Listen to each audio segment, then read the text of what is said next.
تو عاشق بودی؟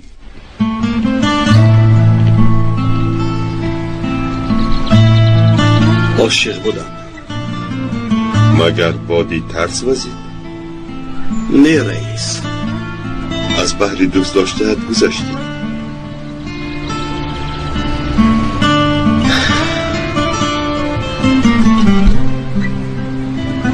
نگذشتم رئیس.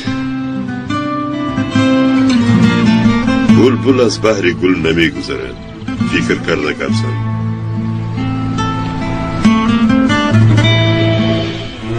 چون که در عشق سودا نمی شود. عاشق بودن این خود صفاست. فقط نادان این را حس نمی کند.